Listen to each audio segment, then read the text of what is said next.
Hello, everyone. Welcome to the November 8th, 2022 Tribal Council Advisory Board meeting. I like to call this meeting to order.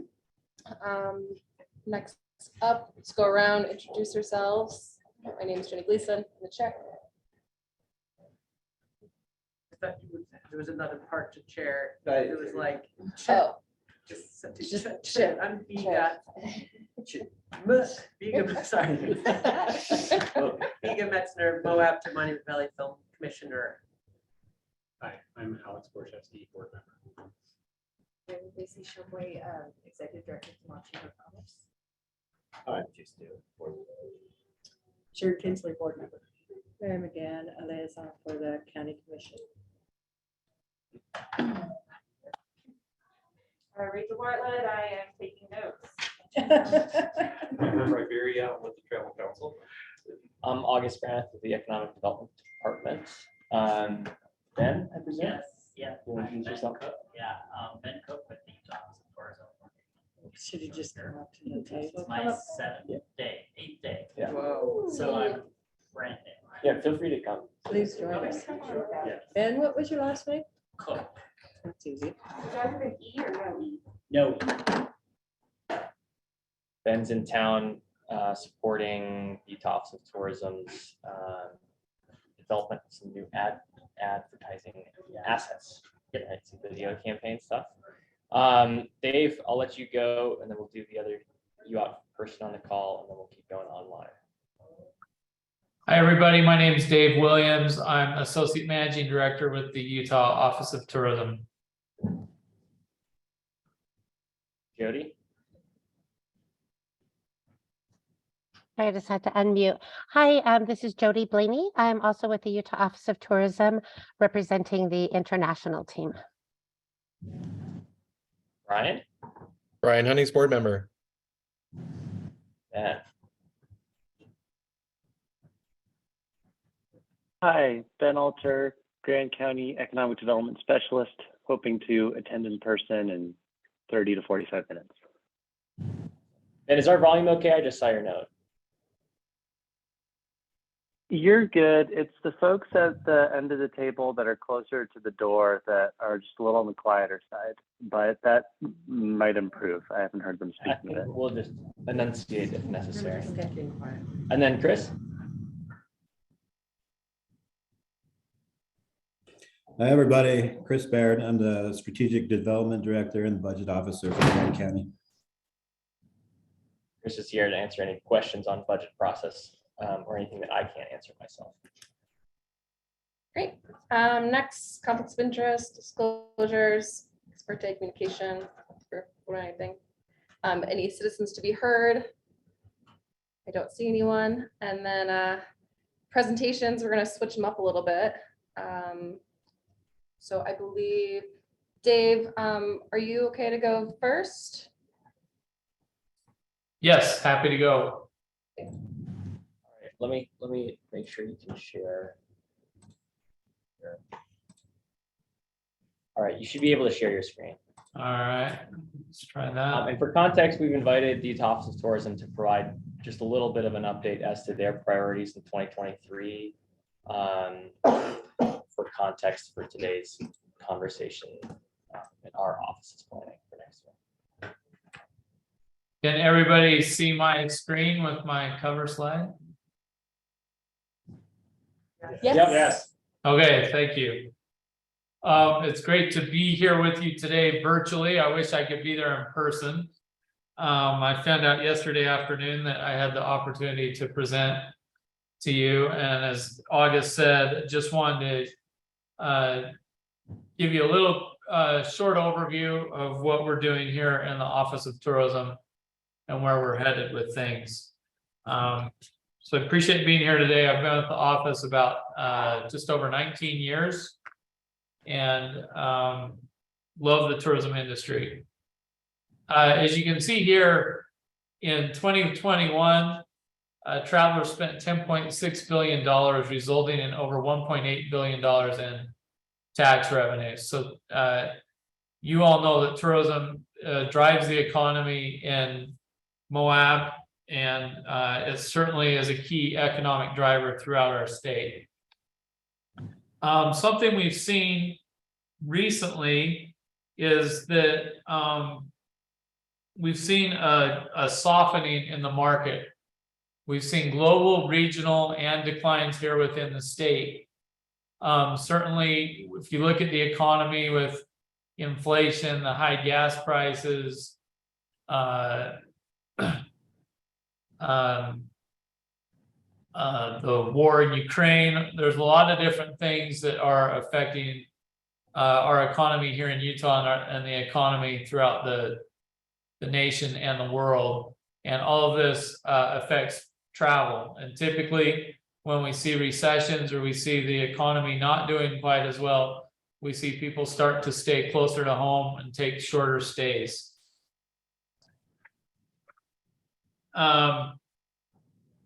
Here's a quick snapshot that talks about that softening in the market. We contract with a firm called Arrivalist. They obtain geolocation data. Some of their data is from cars with GPS units, some with cell phones. This snapshot shows that statewide our visitation is down, and we're 8.6% down compared to 2019, which is kind of the main year we like to compare to, since it was the year before the COVID shutdown. Something else we've seen with TripAdvisor saying that 35% of American respondents say they'll likely travel less or for shorter lengths than in the past. And that's just typical of what we see with an economy that's not humming quite as much as we're used to. I know you're down in Moab and don't rely on skiing, but I thought you might find it interesting that a study by Destination Analysts is showing that 41% of respondents say they'll cut back on their ski spending. So we were seeing that. We were doing well last year. I think through about April, we started seeing a softening in May and through the summer months, and it's predicted that there's going to be reduced spending in the winter as well. I'd like to talk briefly about a tale of two parks. We call this part of our Mighty Five myth busting.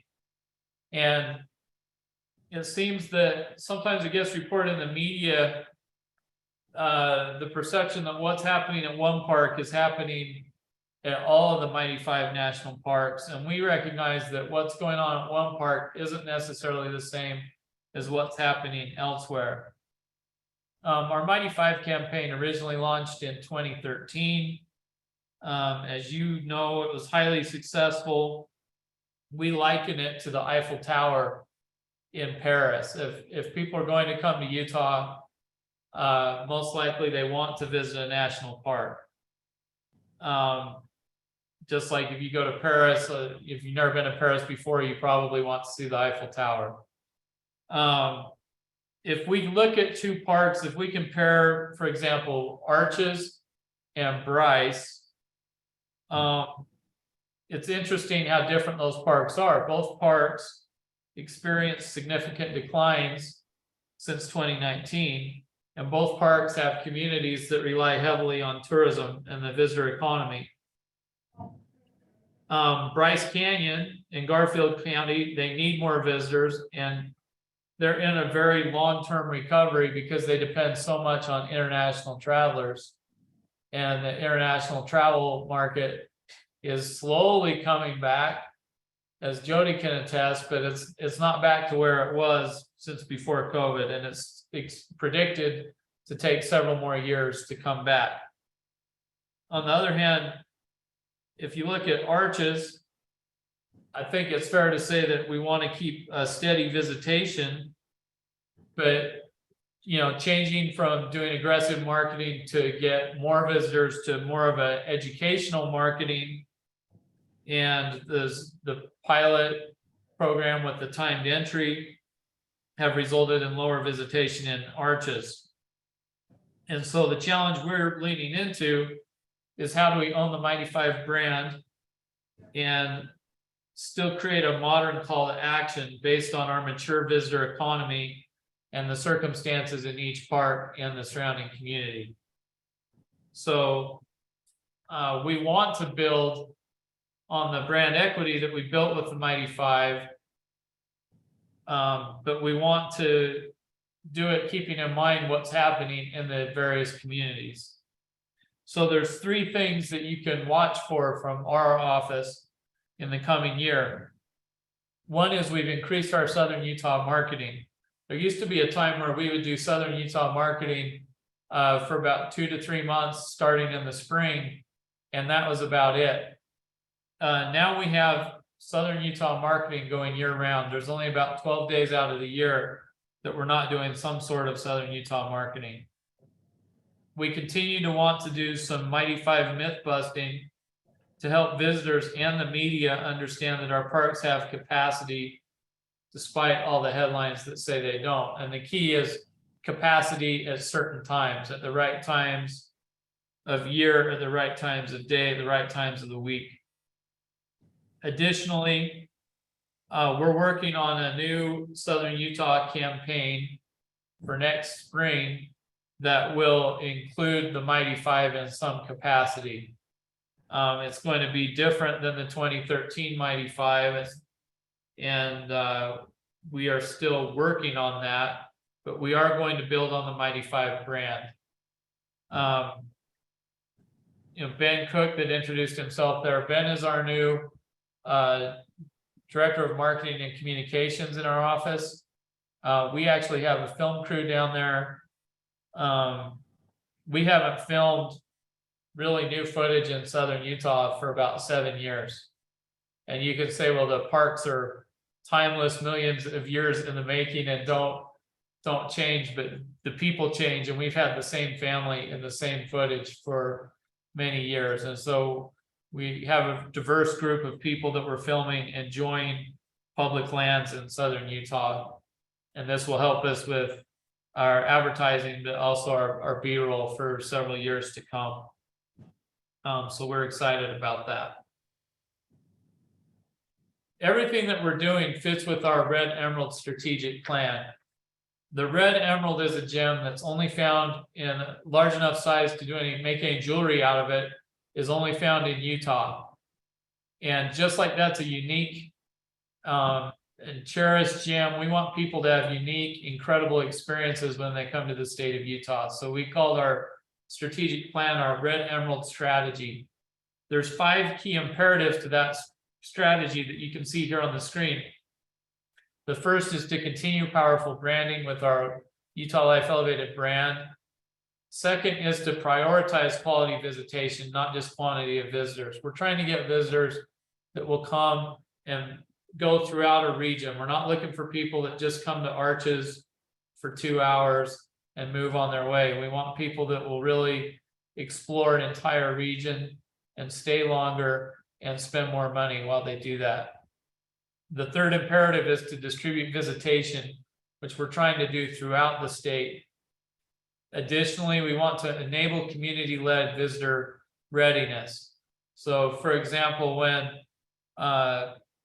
Moab decided that they wanted educational marketing and we're just trying to bring in tons of new visitors, we respected that. We changed up our marketing to try to be in line with the desires of the community leaders. And that's a key imperative for us, is we're trying to work hand in hand with communities to help the tourism economy thrive in the way that they want it to thrive in their community. And then we're always trying to improve organizational effectiveness and make sure that we're doing things better on our end within the office. I'd like to just show 2 quick videos. One's a 15-second video and one's a 30-second video. And these are just examples of spots we have promoting Southern Utah. We have a variety of spots. I'm only showing you a couple.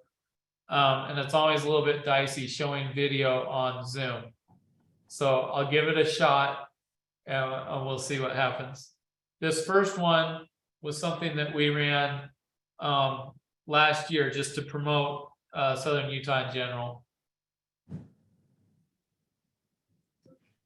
There are places in the deserts of southern Utah where on winter nights the universe shows its true colors.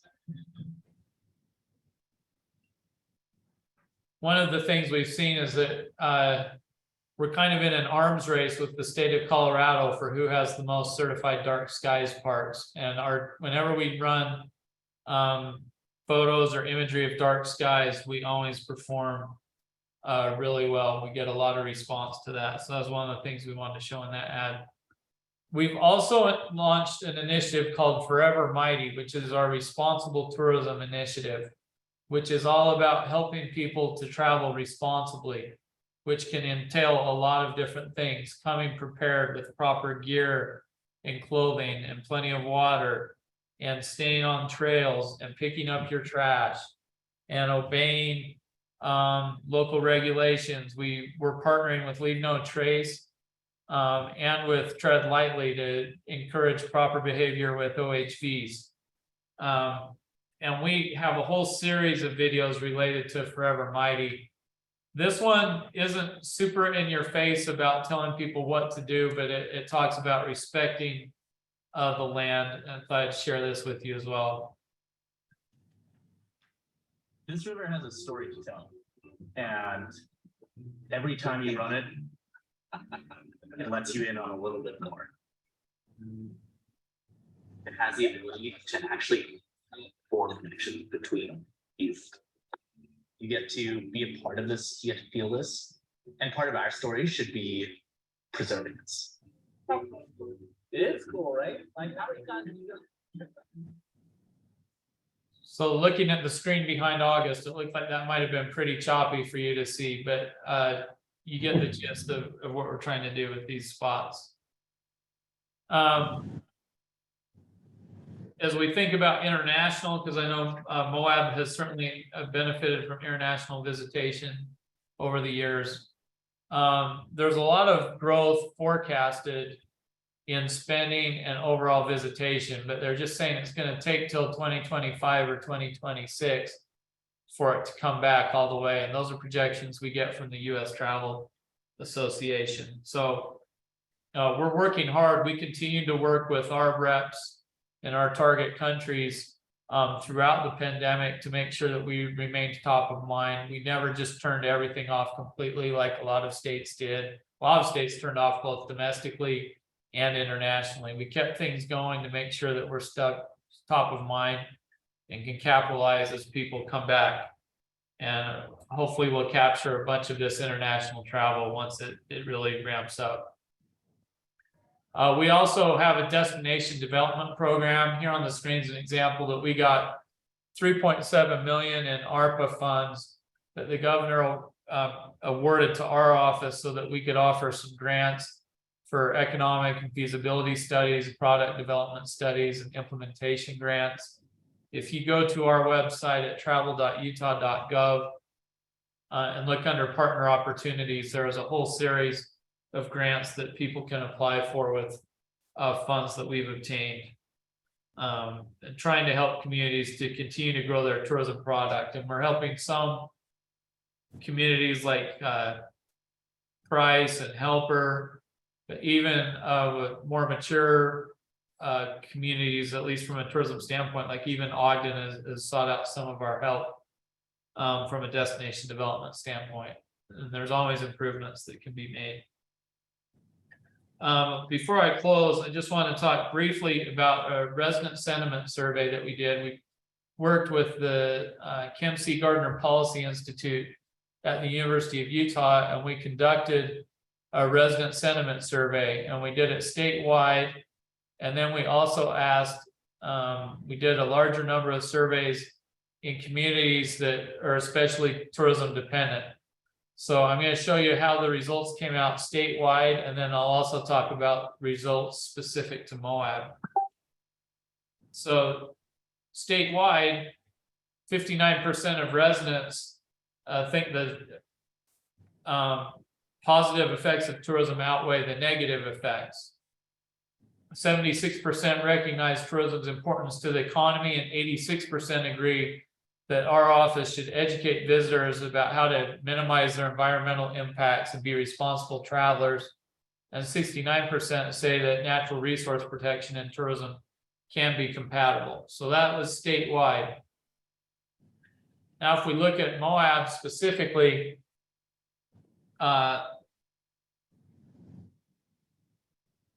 99, this isn't on the slide, but I'm gonna give you a little bit more information about Moab specifically. 99% say that a great deal of tourism happens in the Moab area, which makes sense. 47% of those surveys reported that their household income was related to tourism, and this is all in Grant County. 22% feel that positive effects of tourism outweigh the negative effects. Only 22%. That was the lowest number that we saw throughout the state. That stat ranged from 22% to 77%, depending on the community. Now, 26% say the effects are equal. So you could say that 48% say that the positive effects are equal to or outweigh the negative effects, but 52% say the negative outweigh the positive. So as we all know, there's clearly some concerns there, and we've known that for some time. 88% recognize tourism's importance to the local economy. 84% say we should educate visitors on how to be responsible travelers and take care of the land.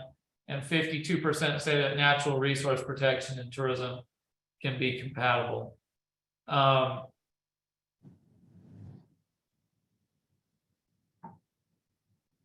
Also, 88% agree or strongly agree that in the Moab area, their way of life has changed to suit visitors.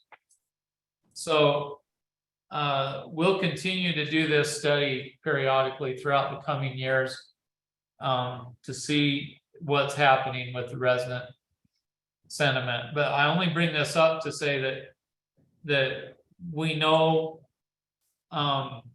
that there's a lot of businesses and business owners in this meeting that depend on visitation.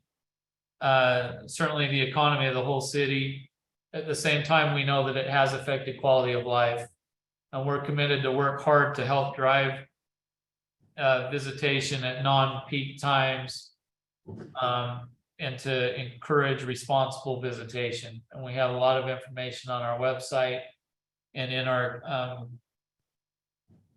materials that we have high funnel inspirational materials to encourage people to visit, and we retarget them with information about how to visit responsibly once we can see that they're seriously planning to come. And so we are trying to help be part of the solution.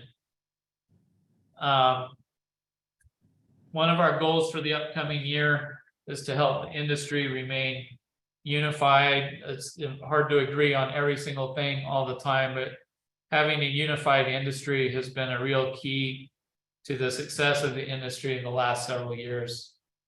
Coming up this year, we're looking to continue to leverage the Mighty Five and the greatest snow on earth.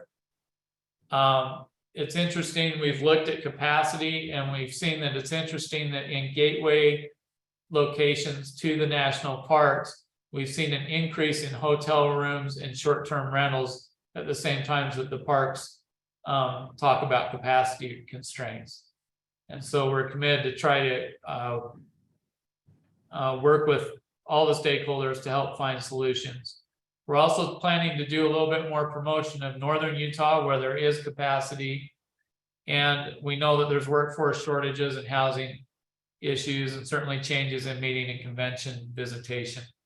And we're looking to work with our community local partners, our DMO partners on these issues.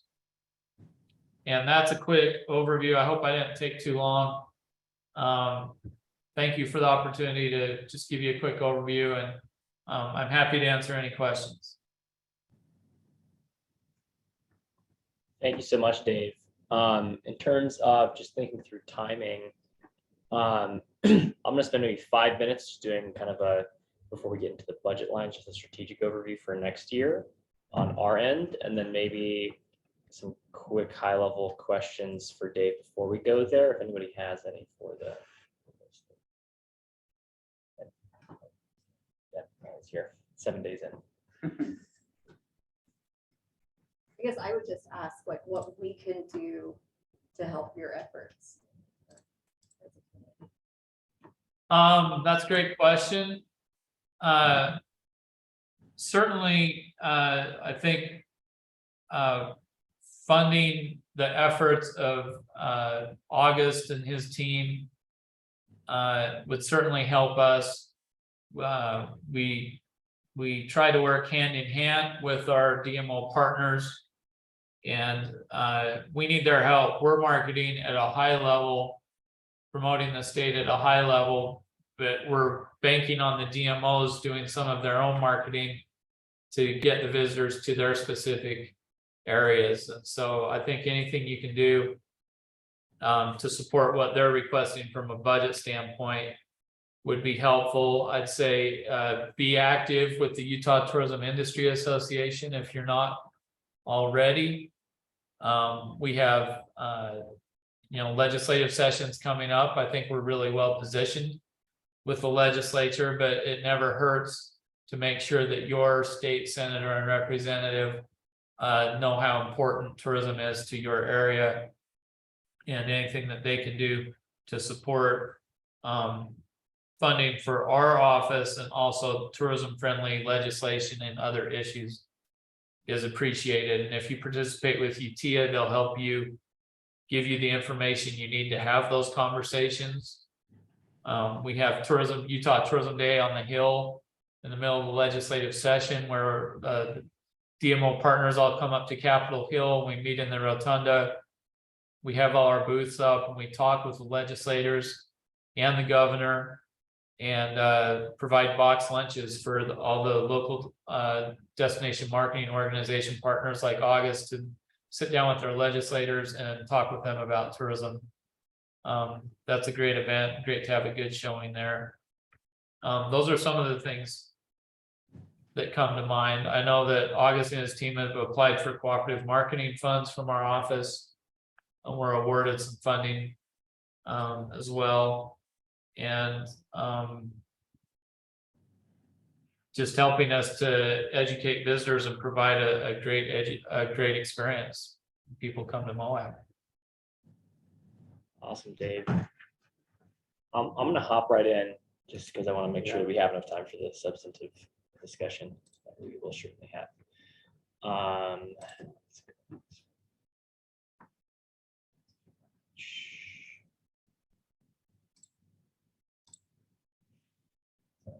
Just in the perfectly wrong spot.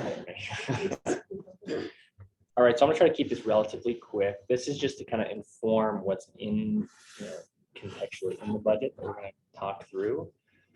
So the biggest thing, and I think this is a good segue from what Dave shared from the state's perspective, is kind of how useful the Red Emerald strategic plan has been for them to help guide, what exactly does a quality versus quantity visitor look like? How are they addressing these issues, especially as times change? And I think that's something that we are really prioritizing next year is developing a strategic plan for not only the tourism component of our economic development strategies, but also just kind of holistically from economic diversification to sustainable tourism to kind of everything in between this process. The goal is to inform that. So the main questions in here, and that's as deep as I'll go today, is the main guiding question is, how do we manage and sustain a thriving tourism economy that drives economic benefit to our local community while mitigating detrimental environmental and community quality of life impacts? How do we grow and diversify our economy so that it is resilient, relies less on tourism, and provides more year-round, full-time benefited jobs to our community? How do we ensure that our tourism priorities and economic diversification priorities do not become siloed efforts and work together towards a more holistic and resilient economy as a whole? And then lastly, how can we work together as a community of individuals with different perspectives to achieve that goal in a collaborative, mutually respectful fashion? So obviously that's not the scope of work, but that's kind of like the ethos that I'm taking into that strategic planning process, and what you'll see in the budget is that's paying for basically. Following up after the strategic planning is a brand planning exercise that we're budgeting for. So the goal would be to have creative professionals kind of embed themselves in the strategic planning process, and then coming out of that, having a new and fresh brand identity and purpose that resonates with our local and visitor stakeholders. Something similar to the process that the state has gone towards with this Forever Mighty and all of that. And then that giving us a good standpoint for fresh new creative to tell the more nuanced stories that we're trying to tell our visitors. So there's that is in there as well. In terms of those are the two big kind of changes for next year that we haven't really put money into in the past. Continued focus areas is that strategic marketing that we've talked about, to ensure that we're kind of in market year round in strategic ways within the constraints of the budget. And continuing responsible recreation programming, continuing to support our film priorities, special events, and our kind of direct mail travel planner programs, amongst other things. There's some kind of renewed focus in a couple areas in terms of investing in earned and owned media. So that's earned is working with journalists who are writing articles and trying to ensure that like our message is the one that lands in the article versus someone else's message about NOAA. And owned media being producing high quality content, whether that's podcast, video, blog posts, etc., on our owned platforms. Continuing to invest in data and research, and Jody's on here to kind of, if there's any more questions about international, kind of investing in our international markets in a more intentional way than we perhaps did this year, I would say. And from 2024 and beyond, that gives us a platform to really build. One big priority is to build an education platform that would engage and educate and inspire visitors to visit Moab responsibly. Is inspired kind of on this idea of the Utah Avalanche Center's visitor backcountry education platform. We've been working very closely with Maddie and the Active Transportation and Trails Department to come up with this material. We're planning to soft launch that this year with our business partners. I talked about this last year, but doing more, educating our every person has a touch point with the visitor basically, and then building that into a consumer-facing kind of marketing campaign to get people who are recreationists to engage with those educational messaging in the future. We were thinking about doing that next year, but given the fact that we wanted to not put the cart before the horse and do the strategic planning and the kind of the branding first before we invest in a bunch of new media and digital platforms, kind of pushing that back a little bit. Invest and grow in the areas that are identified during the strategic plan, and then develop new media marketing and other programs that would kind of move the needle on those towards and priorities. That's the super high level before we get into the budget. So I think that's it for me. I think, Jenny, if you want to just kind of move on to the agenda,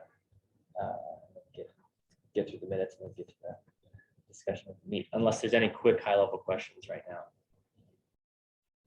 Okay. And Dave, you're welcome to hop off if you have time and can hang out. That's appreciated, but super understand it if you cannot. Thank you. I'm sit tight a bit longer if it'll be helpful. I'm happy to stay on. Just appreciate it. The discussion. Okay.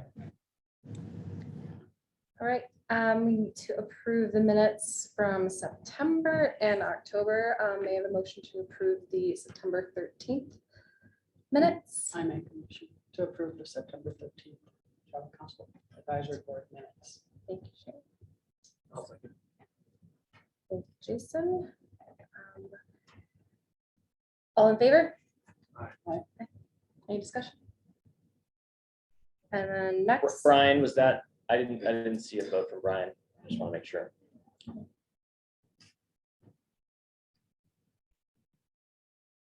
Sorry, yes, in agreement. Thank you, Brian. Thank you, Brian. And may I have a motion to approve the October 12th Meeting minutes. I make a motion Thank you to very much. approve the October 12th Travel Council Area Advisory Board minutes. Thank you. Do I have a second? Second. Thank you, Alex. All in favor? Aye. Aye. So I wasn't here for either of those meetings, so I guess just abstain from both of those. Thank you very much.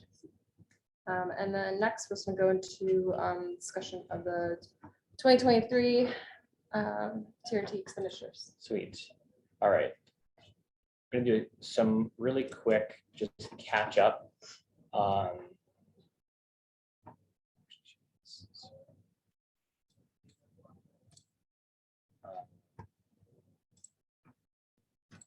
Just wanted to share, I emailed this to everybody, but we have, Chris and I completed this TRT reporting for the last several years. It's on a fiscal year basis because that's what the state wanted us to do, which is not necessarily that useful because ours is a calendar year, but still gives you an idea of what got spent in which buckets over time. I just wanted to quickly show this and make sure that everybody was aware of this if they had any questions on this piece. The other element that I think is really useful to inform this conversation, I'll pull up, is kind of just the status of the reserves. So I worked with Chris to get these numbers accurate. Basically, we have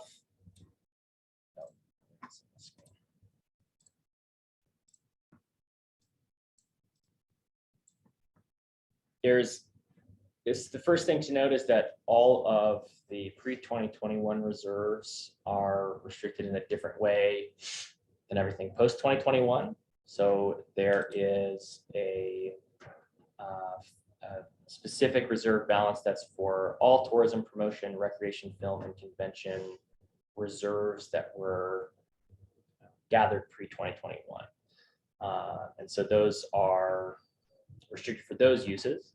And then post 2021, they're broken out into the new statutory allowable use. So post 2021, there's a tourism promotion specific, a post 2021 diversification specific, and a post 2021 rec film and convention specific category. At the beginning of 2022, there's $3.3 million across all of those reserves. In the initial budget in 2022, a little under $500,000 was pulled from that. Mostly to fund responsible recreation initiatives.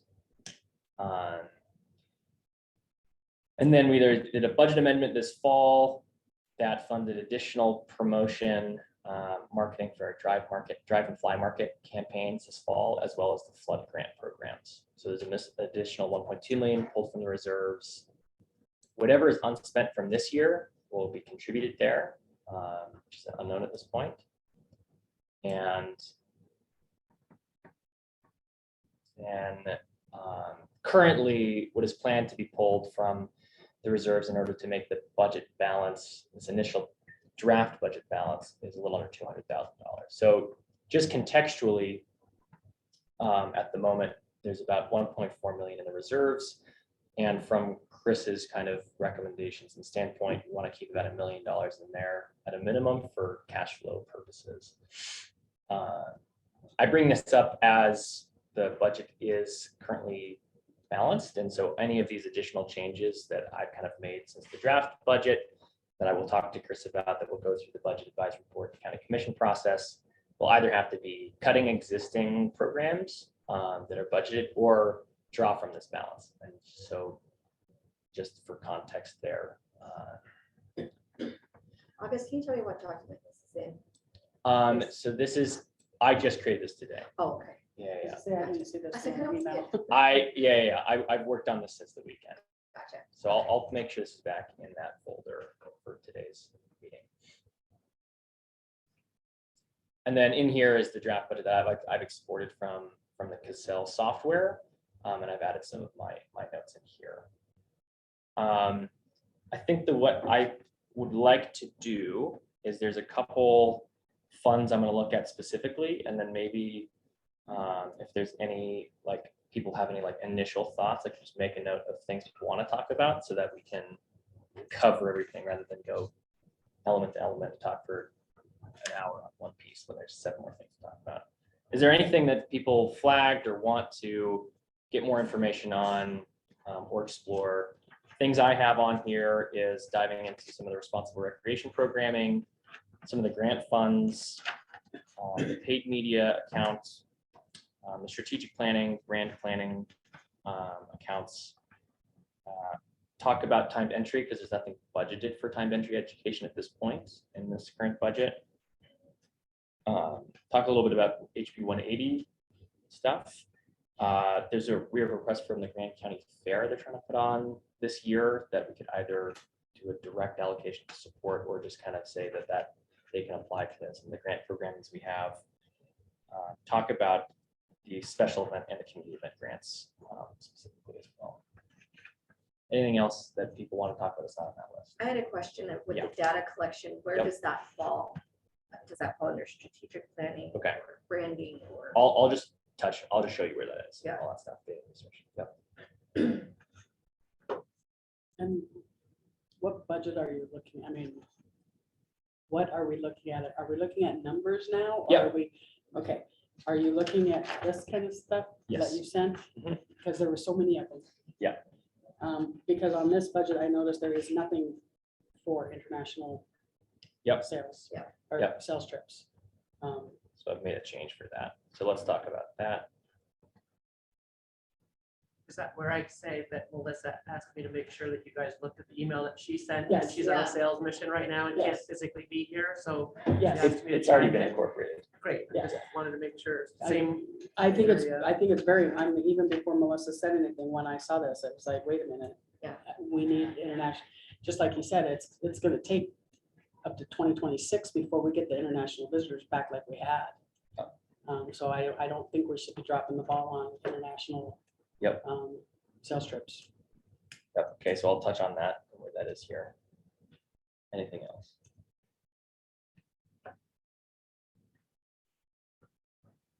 Cool. Well, since you mentioned international, and that's pretty straightforward, I'll just go straight there. Okay. So I'm going to mostly look at this Excel sheet because this has my like changes or my additions that I would like to see. And then if there's any breakdowns that aren't in here, I can open up the budget software.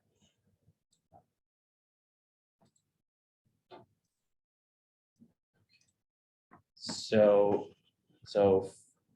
a handful of things that Melissa and Melissa worked with Rachel, who's the State Office of Tourism Director for International, and Jody Blaney's on the call and can answer any clarifying questions. What's in here? Couple things that got added specifically were 2 trade shows related to International, Go West, and IITA that were in the first draft budget. So that's an additional $5,500. I added the 2 international sales missions. And by added, I mean, this is on my list to basically say this needs to end up in the budget for review next week when we do a budget workshop. International sales missions to Canada, and then Switzerland and Austria. They basically, and Jody can fill in any gaps here, they basically have a core market visit and a secondary market visit. So Canada is a core market, whereas Switzerland and Austria is like a secondary market for German-speaking countries. So that was requested, as well as an additional $20,000 for cooperative marketing that they work with all of their agency reps out there, which was in that request. So are all the 10 your additions? TAN is my additions, yeah, and you haven't seen the TAN. Okay. TAN has not been distributed yet. And then lastly, something that was additional to what was in Melissa's email was, there is a really great group that kind of provides international market specific consulting on all kinds of manners. And we've talked to them about basically working with our market in particular to cater exactly what Melissa is speaking about bringing to all of these things. So what's in that slide deck, and what are the things that when you're visiting Canada, the Canadians want to hear about, or when you're visiting Germany, the Germans want to hear about, rather than having, a slide deck that just kind of has everything that's kind of boilerplate. And I think I'm really excited about kind of leaning into that a little bit and catering exactly how we're engaging with all those conferences and just making them a little bit more effective. So I see that as kind of just like a multiplier on the rest of everything. Is it there. more of a campaign or is it like a consulting? So that would be bringing on, basically paying for this organization to work with Melissa as she's putting together a slide deck and a strategy for going to Go West and going to IITA and going to IPW and going to Canada and going to Switzerland and Austria. Because they basically do social listening on all their platforms in each of the relevant markets to figure out what people are talking about in your area and what they care about. Is that something that is through the Office of Tourism? They have partners with, I mean, they send people to all of these and have representatives as well. Is that something that we could just work with them to do, or do we need to? Yeah, so I think that's what we've been doing at this point. Yeah. And that what we've seen so far is basically they help us figure out what things to go to and kind of when to show up and kind of make sure that we're at the right place at the right time. But they're not going to tell us what's the MOAB strategy. What should the MOAB strategy be with international visitors in XYZ market? And so that's what this is for, is to who's very aware of these individual international markets and can give us a little bit more targeted support. It's not the Utah Office of Tourism's job to tell us our international strategy. They can support us, and they've been doing an amazing job of doing that. But so that's an additional cost and program that we haven't done before. That basically just came out of a really good conversation with a group that does work with the Utah Office of Tourism. That's kind of the international stuff. Can I ask one other question? Yeah. There is a conference that some of our businesses attend that has a higher end clientele that they were saying that they would love to see more MOAB presence or even state presence at. It's called the IMEX. Is that something that sounds familiar to Yeah, Jody so or anybody? I maybe ask Jody that question. My understanding is that that's like a business like conference travel event. And my initial thought, I'm happy to kind of chat about this a little bit. Yeah, Daniel, maybe can you, my initial thought, and I'll let Daniel kind of speak to it, is that we don't have like a dedicated conference center. A handful of places have their own kind of conference facilities, but I'd want to focus on things that benefit the entire market. That seemed to me as at a high level, slightly targeted towards like conference travel. But I'd be happy to explore that notion. Daniel, do you want to speak to that a little bit? Yeah, I actually attended it this year, so I can speak on what IMEX is. Yeah. It's an international marketing and exhibit association that focuses on small meeting and incentive travel clientele. They're international. There's a lot of representation of states and cities. What they're trying to bring in, though, is businesses that are rewarding their employees with trips. An example would be, let's say, Subaru has their top sales performers. They want to bring them to MOAB and experience everything MOAB has, all at their company cost. They fly them in, they fly them out, they pay for everything in between. It does benefit the city. We've got groups like that already at my hotel. They don't use a lot of meeting space from me, but they do use everything MOAB has to offer, from Jeep rentals to tours to going into arches. So I think there is some overflow, but predominantly, yeah, it's not going to benefit the majority of businesses. It's just going to be the specific hospitality and tourism type businesses in MOAB. Great convention, great way to get our name out there. But I think if we're dealing with limited dollars, I would agree with August that it's not the best way to spend these funds. Because really what it should be is Utah as a state should be putting its name out there and hosting a booth of Utah tourism, separate from just MOAB trying to get our name there. Jody, do you have any, are you familiar with this conference or? Yeah, this is something that we have participated in the past. And IMEX is considered a MICE show, which is meetings, incentives, conventions, and expos. So it really focuses pretty pointedly at those. It was a very expensive show to participate in, and it seemed like it focused on cities like Salt Lake City that may have a big convention center. I know that there were some smaller incentive groups that you may have seen in your area, but it didn't seem like it was the most productive thing for us to attend as a state. So I can tell you a little bit more about the shows that we do plan to attend and that we would like Moab to participate in. Are any of you familiar with IPW? It used to be called International Powwow, but now it's IPW. That is the largest travel show that is held in the United States. It's in a different location every year. This upcoming year it will be in San Antonio, Texas. People come from all around the world to attend this convention. In a lot of other countries, you probably know that they like to book their travel through tour operators and travel agencies. They aren't necessarily going on Expedia and booking their trip. They like the security of going through a travel agency. So all of these tour operators and travel agents from all over the world come, and we have set appointments, like 3 or 4 days of, appointment after appointment where we can speak to our specific locations. And I know that Moab has participated before. We have a row that is dedicated to Utah and specifically to the national parks. And I know that there have been some great appointments that have happened at the last IPW. So that is an important show to attend, both for the tour operators and travel agents, as well as media, because there's a different media focus as well. So that's the big one. Another one that we like to recommend is called Go West. It's a smaller version of IPW, and it brings in tour operators that are focused on booking the Western United States. And that one is coming up. It will be held in Anchorage, Alaska this year in February.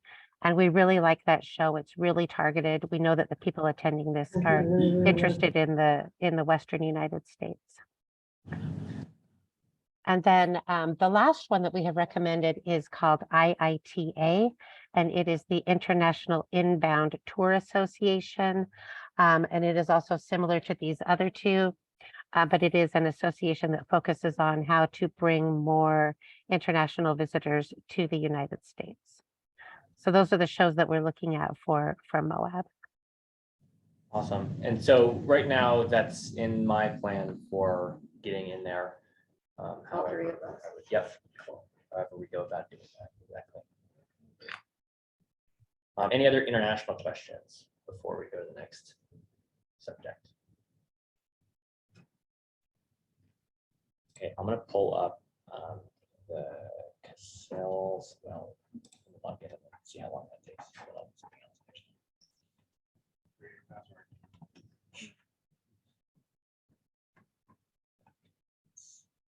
Take a quick second.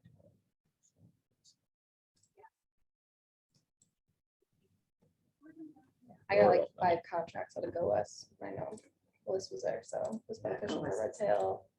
I want to go with the other ones too, so I know she did a great job. Yeah, Go West is really productive. It's really cold and really dark. I did a ride that time. Oh, yeah, that is. I did a true. ride. Yeah, did a ride's going on. Yeah, so that's why they kind of did the timing. Okay, I'm going to speak to data and research. Those questions really quickly. So They have a parade in Anchorage, but then the Iditarod itself starts in a smaller town. So in the spreadsheet, this is under data, under the tourism promotion tab. The Excel export doesn't let you just show you the subcategories. So I'm pulling this up. So basically it's data subscriptions, the data we're buying. This is the existing lodging data that the Star Smith Travel Research does, traditional lodging. We're also putting money in here to do the same for non-traditional lodging, so Airbnbs, etc. And Visa Destination Insights provides us with Visa credit card spend data. And then lastly, we've put in this amount for a mobile visitation data source. We haven't really leveraged that much in the past. And we think that that would be really useful for doing like special event analyses, figuring out, actually how many people are coming to a special event, where are they going? Are they coming in tonight? Are they camping? Are they staying in town? How many days it's staying in town? All that kind of stuff, which I think will help the county as we're processing kind of the special event process at large. And will it also help us with just general every year, like this is how many visitors? Yes, and I'll speak to that right now. So data is only as useful as the insights you get from it. So, one of the things that came out of the prioritized expenditures this year was like increase our data capacity, whether that be staff or otherwise. At the very least, I've put in about 20 grand in here to likely contract out some basically data insight management of those data sources. So, in the past, Love has a data science team, for example. And the deliverables that I'd be asking for is, that kind of a monthly report that we've been trying to do this year with limited success and regularity. And that's just because we don't have someone who's just their job to do. So part of that would be, a summary of like market trends as well as our specific market area, and just making that basically automated, someone else doing that work for us. So you'd be contracting. We'd be contracting out, yeah. And then so that would go in an email to our listserv and everybody in the community, so that that data that we're paying for is like being activated by everybody else in a more transparent way. And then following up on that, getting a really good ground truth to visitation number that's actually accurate for the whole area, not just for various land management units. We've started research with Wayne Freeman from USU to do that. And so we want to continue to do that so that we have a really good, basically, visitation number that's real for the area and is not just for Arches or just for Dead Horse or whatever. There's also kind of this amount here for visitor residence business surveys. So the thought here is that being able to put out, having an ongoing questionnaire for our visitors, for our residents and our businesses. And that would be also an opportunity for businesses to say like, hey, thanks for that data that we saw last month. I have this follow-up question. And if we get like 17 of the same questions, then we can be more responsive as an office to our business community, to our visitor community, to our residents community. So what is the cost on that survey? Why is it? This is an estimate. I'd say it's an overestimate. Yeah. It was not an original budget, but this is one of the kind of priorities that Kevin Walker wanted to see during our budget advisory board meeting. So this is being funded by reserves at the moment, rather than within the budget. And that would be what, contracted out, or? That would probably be someone like Love doing that research and continuing to do that.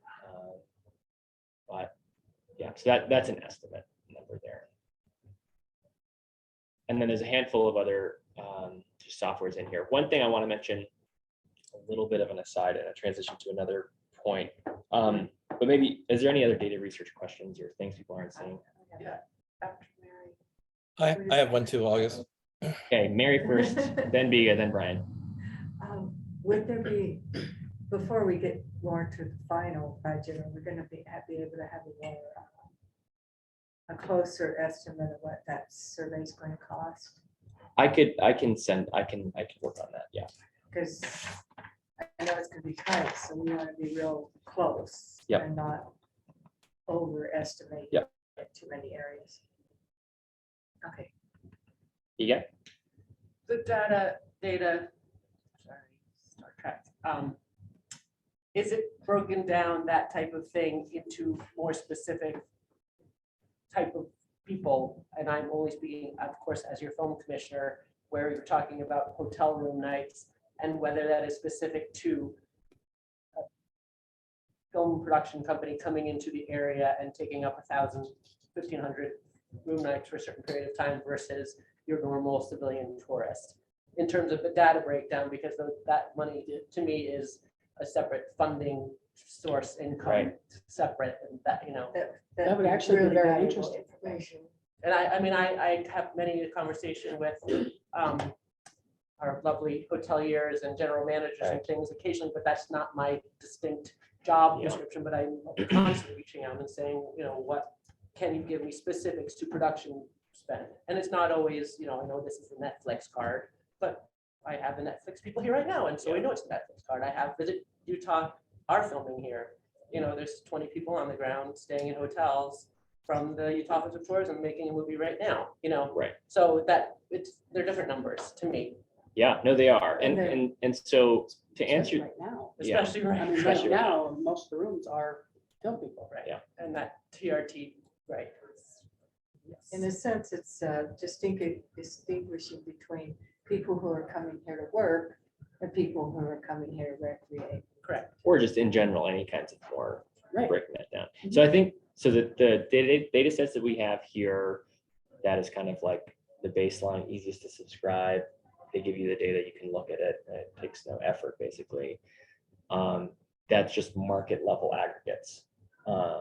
There are other models and other destinations where they basically do like a self-report. They like do their own star report, basically. They do like a self-reporting process with all of their local lodging partners. I know Sun Valley does this, for example. It would take more effort, but you know, it'd be something like, in addition to who do like reporting to the star, the Smith Travel Research, they'd also report like directly to us via some in between subsidiary or something like that. And we could ask them break down, you know, of your room nights, what percentage are X, Y, Z. That's not an out of the box solution, but something we could investigate. I mean, for 20 grand, I feel like, you know, Yeah. it's not a lot to ask. Well, and I think that'd be separate. I think that would probably be like either replacing the data subscription or more like, I almost see that as like a data input rather than like a data insight process. So that would be like I would say that if that's something that the board thinks we should investigate and maybe budget some money for, it would just go somewhere else, probably in this data category. But I think that's a really good idea. I think it could be really great in helping us strategize a little bit too with the film, making sure that we, like, if we can use that to fill up our, you know, our non-peak times, our solar times or whatever, trying to like distribute better. I think that would be good too. Anything that we can get that tells us. Well, it's how to invest. diversification too. Yeah, I mean, I right. know it keeps getting pawned off not to be, but it is that in the world of those things and those numbers and bringing in an outside source. And sure, Yeah. I pitch midwinter all the time, but you know, They don't wanna oh, go. I got them, they're coming in. Good. But yeah. Brian? Hard. Yeah, My Brian. question is just when is the last time a airport feasibility study has been done for Moab? I think, you know, one of the challenges that we see constantly, and I think the joke is here that you can either fly in or fly out of Moab, but never the same in the same trip. You know, capital improvements to the airport, length of runway so we can accommodate larger jets, things like that, that would increase the ease of guests to get to us. And could that be included under one of those studies? Tell Erica and Brian. No, I know that maybe Chris would have the best answer to where the airport's at. Well, It's out of because scope for our office. we get a lot of subsidy, you know, with you know, from From the state, from the FAA. FAA, because we could not afford to have a plane come. We don't have enough people coming, so the planes are being subsidized a great deal, and so there's a lot of, you know, there's a lot of, it's harder to deal with, and we don't have as much choice. They are increasing the size of planes. Is it next year or the following year? It's the 2023, That's Cool. next year. at the end of 2023. Yeah, so they're moving and we don't have to fix the runway back. I mean, Yeah, it's so- just good news. Um, So, For the airport related businesses, do you have any insight into this? And we could ask Chris to see. his thoughts on that. Hey, August, there is a master plan and also more planning that's in the airport's budget already. I mean, we typically have, you know, at least $1 to $2 million projects going every single year out at the airport. So we've expanded the airport, you know, very rapidly over the last few years. And it's probably, you know, been one of our largest budgets. And so it's definitely expanding, you know, pretty quick. Employments are kind of the key, you know, for the airlines to switch over to bigger planes. And so, when the enplanements get up to the point where they feel confident, that will probably happen. We've already moved through the process of, the phase of expanding the runway and then creating an object-free zone by realigning Blue Hills Road. So we're kind of set up for it. There'll probably be, more improvements necessary, hard stands and other things in the future if the big planes come in, but it's all a part of the plan already, and it's proceeding pretty quickly in that direction. It's grown a lot. Shocking fast. Yeah. So I just saw on Dave's, was it Dave's presentation that there was some co-op funding for some feasibility studies. So maybe that's something that we could look into for something like that. I just looked it up real quick, the Economic Development Administration grants. We're leaning towards trying to use that money to offset some of the strategic development costs, planning costs, which would free up everything else. Right. Cool. But we're talking with the state this week actually, trying to see how we use those funds. Cool. There's been a lot more charter flights coming in, private planes for the past number of months too. Parking and big ones. But we have a decrease in gasoline, wasn't it? Last month? It was 100 low lead. They made it up though. Yeah. They did, they made it up already? Yeah. So yeah, Brian, I guess maybe I could talk to more. Do you just want to see like a history of the airport, or more so like the master plan that Chris was talking about? Like, I think it'd be useful to see both. I just, when we're talking about expanding to international markets, I think, the infrastructure, the ability for different languages, longer runways, things like that, were all, I hate to say, like, you got to build it for them to come. But I just here at our hotel, I can't tell the amount of guests that have to relocate at the last minute because their flights canceled out of the Moab airport, and we have to get them into Grand Junction. And it becomes a real big, huge dissatisfier from attracting people to come back. So if it wasn't on the radar, and it sounds like it is, I just was curious to see where it was. But like I said, the runway has already been expanded. And so it really comes down to enplanements, and the airline is the one that makes the cancellations, not the airport. Right. And with the shortage this year, we did have more of it. There were quite a few. There was a time period where there was a lot of cancellations, which was struggle. Everybody struggled with. That was really hard. It seems like in the wintertime, there was like a lot of fog, but I know it several times just on the weather in King Hines Field. So that was the bad in the summertime, probably as much, but thunderstorms. Yeah, inversion. Yeah. With that, to try to avoid the risk of diving too deep into airplane land. We will, when we get to paid media, we do have the co-op marketing campaign of the state have funded for the fly market development. So we'll take a look at that in a second.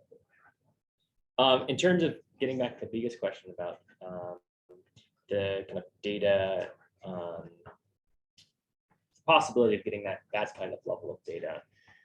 When it comes to budgeting, I think the question for me would be, we're budgeting 45, well, let's say $15,000 for that type of information, right? And so I kind of see it as like one way or the other. Either we do this kind of process where we figure out, can we get our own data set that individuals are self-reporting from the local community. I would reach out to Sun Valley and do something along these lines. And can it be done for that cheap, or would I have to add additional funding to kind of experiment with that? But I think that'd be a matter of put more money into like a placeholder undescribed line in here. That is like seeing if we can check that out. I mean, we could also, if it turns out it costs a ton of money budget around later, but that's kind of almost more of a programming, as Chris likes to say, programming than a budget question. So I think what I'll take with that is see if I can investigate to see if I can get that done with $15,000, and if not, then come back to it.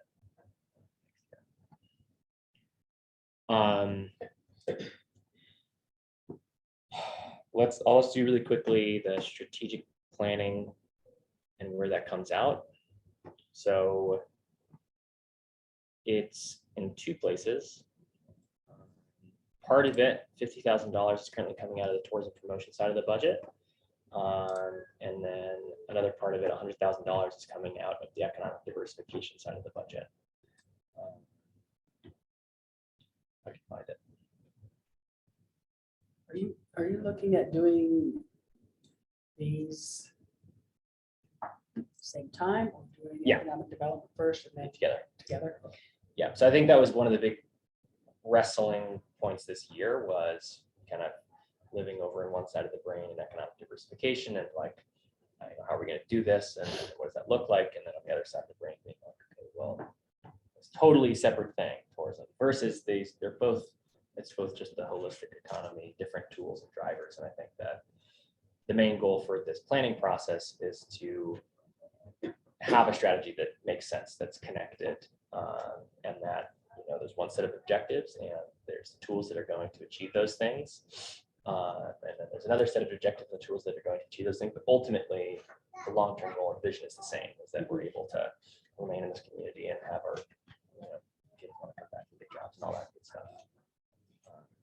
And so the plan is to get, you know, basically one planning consultant team that can do all of that.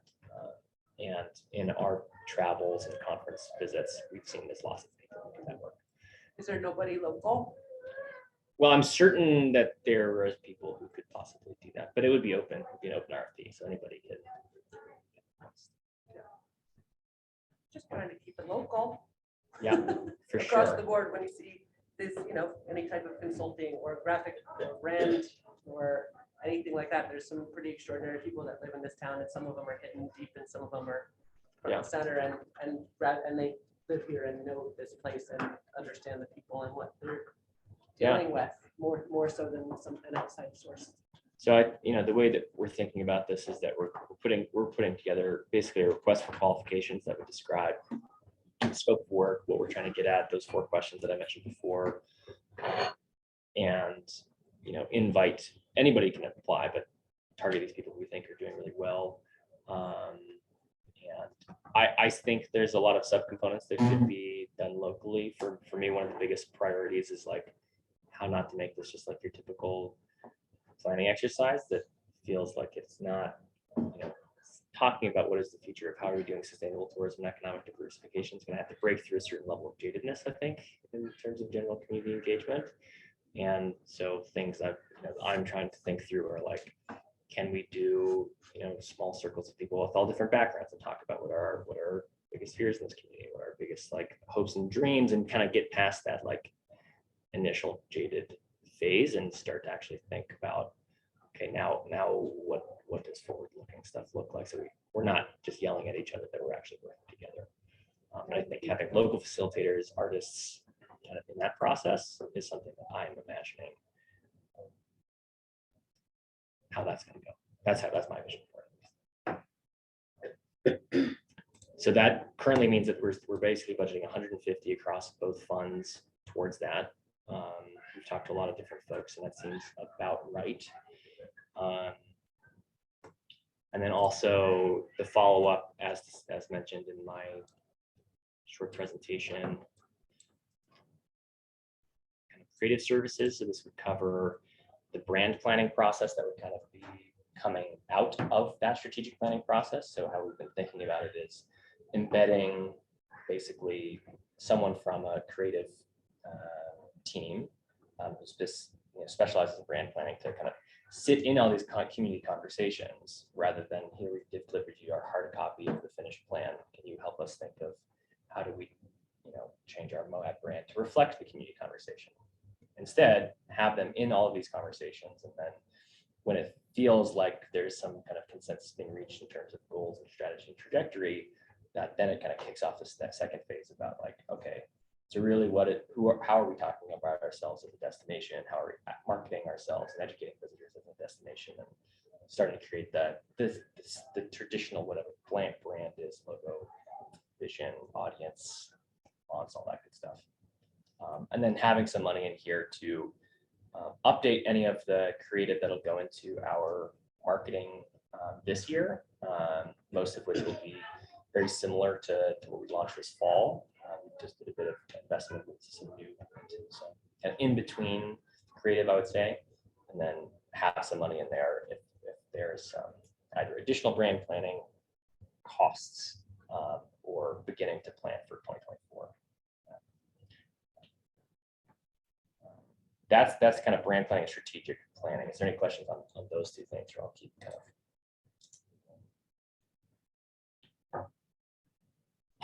of. Maddie's here. I don't want to waste your time, Maddie. Want to speak to kind of the responsible recreation programming this year. It's being funded out of rec filming conventions and tourism promotion. And can you kind of speak to kind of what's in that? I'll kind of point out here in rec filming conventions, there's a contribution here. Yeah, And so I'm gonna. Let me just point out this other line, and then I'll turn it over. Okay, sounds good. There's another contribution out of the tourism promotion side here that includes programming and some salary. Maddie, can you take it away? Do you want me to stop sharing? Yes, can I? Yeah, I'd like to share my screen.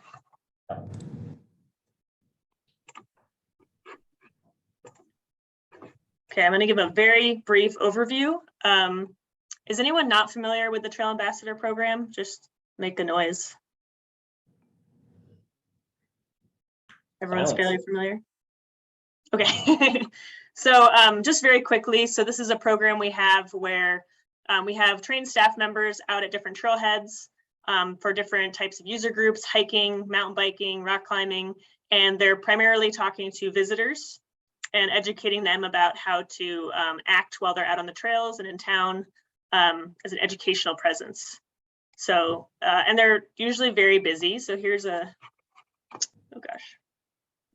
Yep, picture of the Trail Ambassador. And as you can see, one of the ways they attract folks over is they have a lot of giveaway items. Hang on, I'll just show you one more thing. This is our end of year sort of report on the program. So the total number of people they encountered out on the trail was 55,000. And then the number of people they actually gave all this information to about how to recreate responsibly was over 35,000. So let's see, I'm gonna stop sharing for a minute. So you saw that picture with the booth with all the items on it. So if you guys can see me, I have a few of them to show you. So this is an example of the water bottles that have messaging on them. They have the Recreate with Respect Travel Council logo on them. We also have stickers, like so, let's say Moab Trail Steward on them. So I can show you I'm gonna share my screen again here.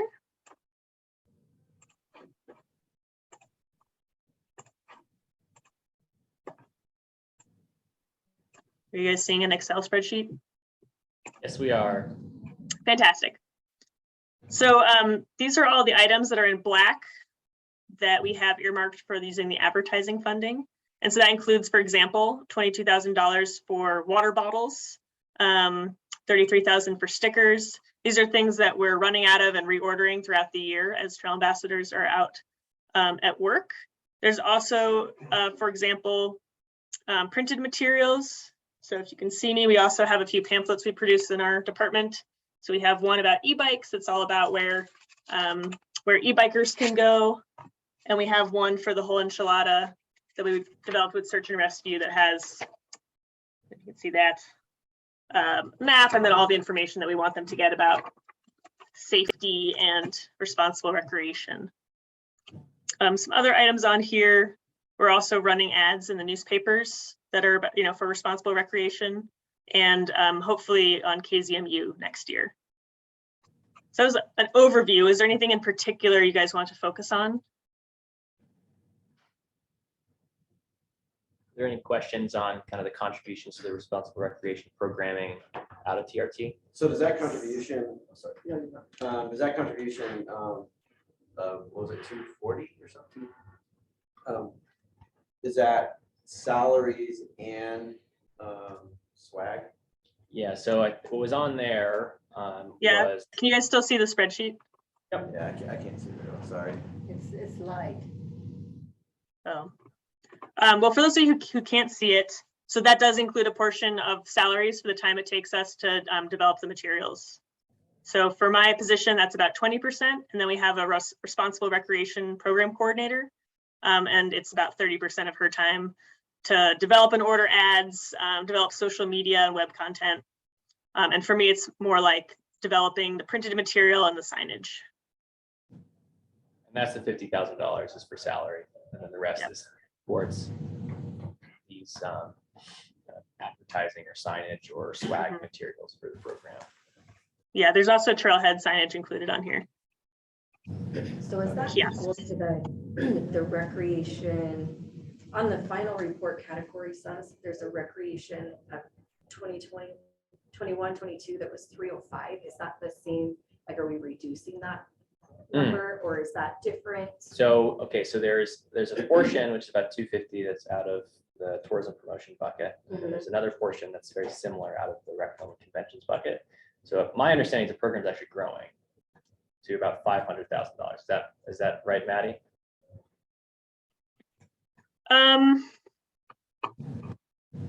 Well, I guess it depends. This year, that's not how much we spent this year. Yeah, the report is probably everything spent out of the rec fund. I guess my other question would be, so it looks like the main, if not all of the focus is on visitors who are already here, correct? There's no like educating visitors that are coming, correct? Yeah, so we've had this conversation a lot about figuring out. For the social media content, and KZMU would also be streamed online. So those two would be focused on social media and online presence. So out of curiosity, why would this budget grow when the funds that are funding these things are not growing?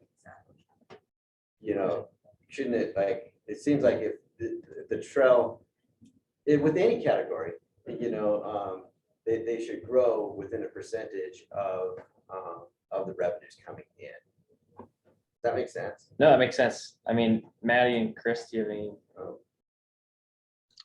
I would say there's an extreme need for having a presence, a human presence out on the trails, because I think right now what we're seeing is, increase in search and rescues, a decrease in people's experience because they, for example, are showing up at Mill Creek expecting to walk 300 feet and it's a 2-mile round trip hike. And so I think what the trail ambassadors are doing out there is they're giving safety information and also information about how we want them to recreate to help protect the area, but that also benefits the visitor so that they have a good experience, right? So they're not going out and getting lost or running out of water or having that type of experience on the trails. And right now we just really don't have, there's no presence out there for them.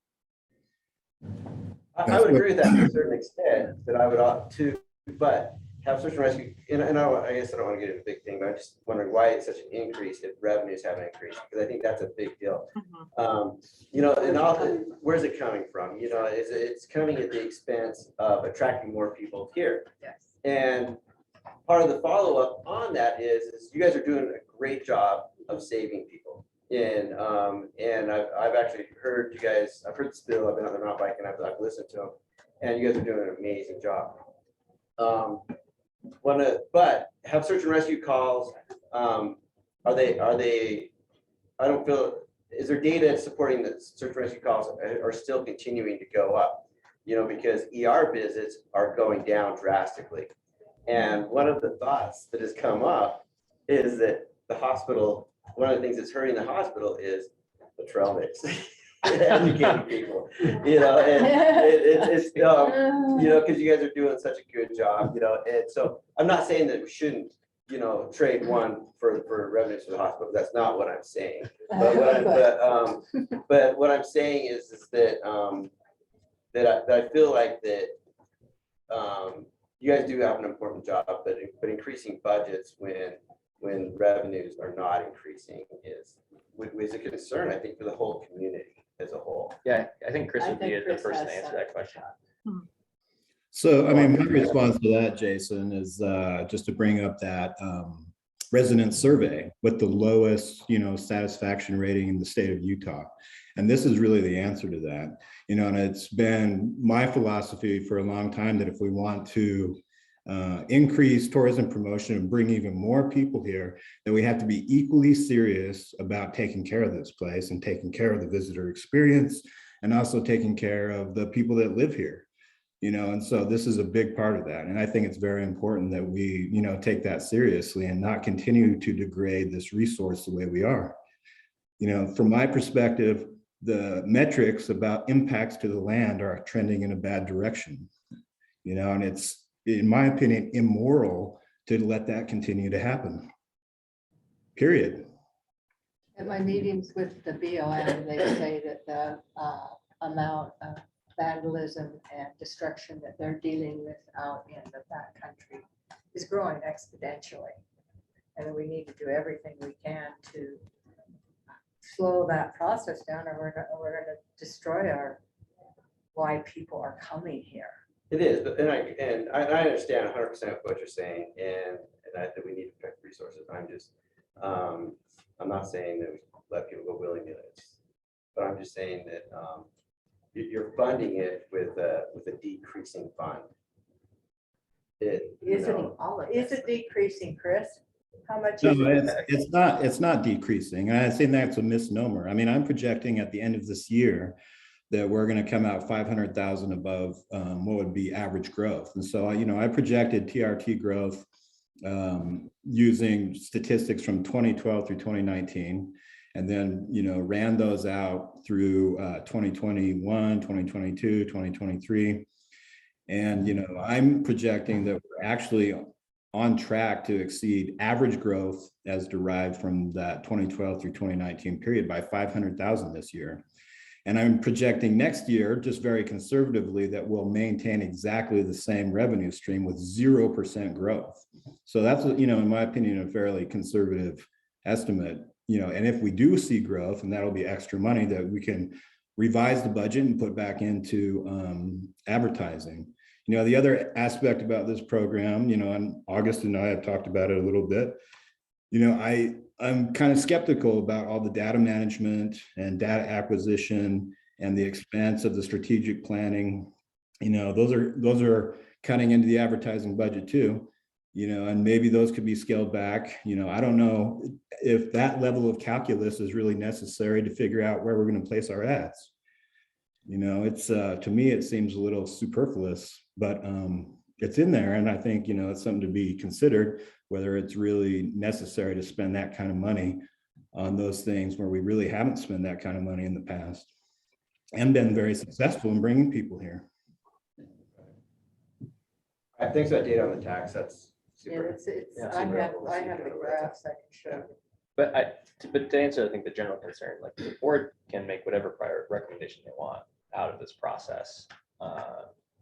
So, I think what I want to do is just get through the rest of these line items. And then if there's any recommendations or amendments, basically, to the list of prioritized expenditures that we had before,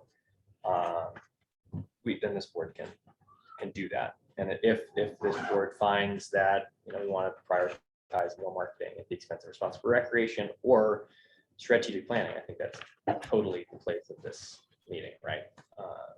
And so you have to go, Chris. You have to go. I gotta go, yeah. I'm gonna have to leave. But I want to say, Matt, you guys are doing an awesome job. I've been out a bunch, and it's awesome seeing it. I've seen some super good things, super good about it. Yeah. And just so you know that our vision for the program too, so I mean, right now we have trail ambassadors covering hiking, mountain biking, and then we have one person at the climbing areas. We'd like to expand it. We'd like to have a second trail ambassador for the climbers. We'd also like to expand into motorized. So that's kind of been the vision of this program all along, is to have like an equal presence for all the user groups across all the land management agencies, because right now it's just not happening. Can I just say, I think you're doing a fantastic job also, but recreation, film and tourism is all part of the same line, and the film aspect, again, I didn't know that I could potentially report today. I didn't realize that I just joined this meeting. But in relation to the budget related to the film commission, it is self-funding itself, not opposite to other things. You know, it's one of the only things within this entire county that does bring in revenue constantly. But if you look at the budget that is being given for this coming I think it's also worth noting that that there's statutory restrictions on how much we can spend on rec, film, and conventions, and so we're limited by statute how much we can do. the actual number. Funding what I do, which I'm the only one. So let me share my screen here. You need me right there. Unless there's anything that you would like encourage for taking any changes to what's in this list or anything like that you'd want the board to consider. No. Okay. Okay, thanks, Jason. Yeah, sorry. I assume Caitlin has to go too then. But he. Okay, he's already over there. He might be here. See you guys.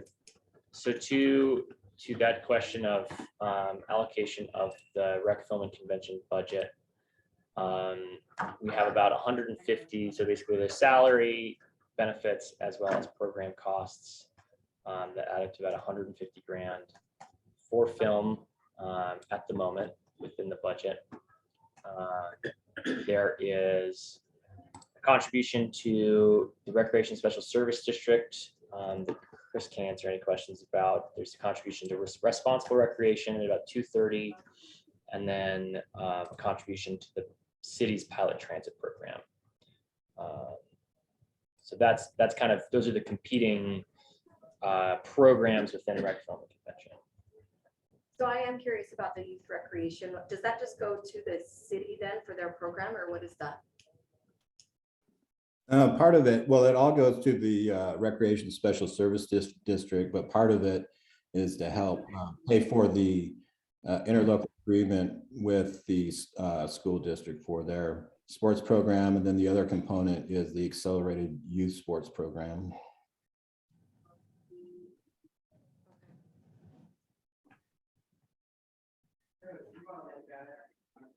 Any kind of follow-up or discussion on that piece?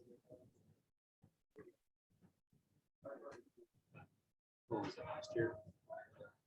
Which part? Uh, I can pull What's it the up. film from last year? Last year,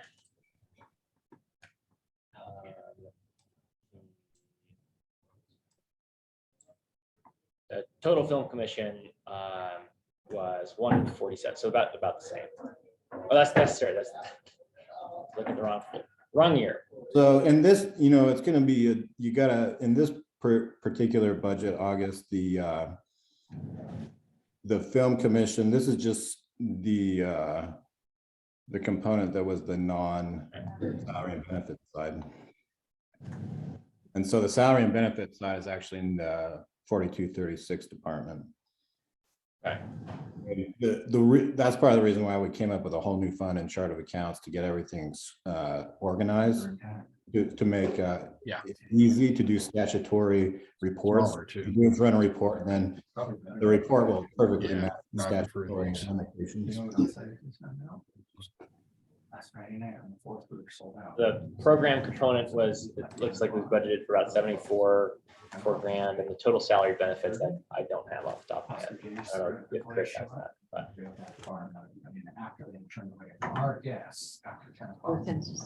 Write that in an email to me. That one here. I'm sending that to Mike Bynum. Hey, Daniel, you're unmuted. Sorry about that. Good.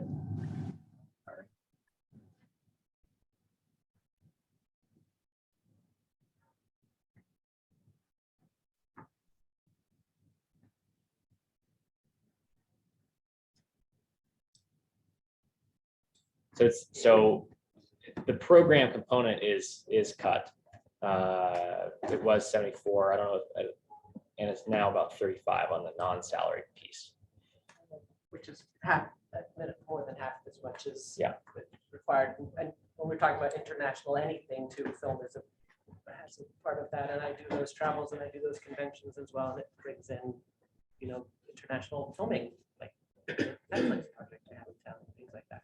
Anyway, yeah, this is probably not the time or place for it. I just, in seeing larger numbers, and I've had people approach me and say, what's this $582,000? That sounds like you're great, you're well up. And then I'm like, actually, that's not the case for the future of this moving forward. Right, So- because it's not just film. Because it's not just film. Right. And a large portion is going to things that don't actually bring money in, like film. Yeah. So, we'll go through that in the other budget meeting. Okay. Is that the best time to for you to present that, or? can we make it Well, later? that's when Yeah, for you. the county commission will have. an You opportunity haven't brought it to discuss. the budget board, right? It'll come next week. At the meeting. Are we having one on Monday and Tuesday? This board could, of course, say, we think that more film should be supported with more dollars, like that would be I think well within. I think so. Yeah. I think Yeah, it's I'll good. support that. I would definitely support that. So that could be an amendment. So we can put a note of that for after we go through everything to either add that to the list of prioritizing Well, spending. I think also, if we're gonna add, we as a board have to look at, I'm not part of the board, but we also have to look at what areas we'd be comfortable cutting. Yeah. Right. There are no If we're gonna- reserves. That's a really good point. If you There's want no to reserves left increase over that, in this and category. I think I support that idea. But I also recognize that if we're going to increase there. Yeah.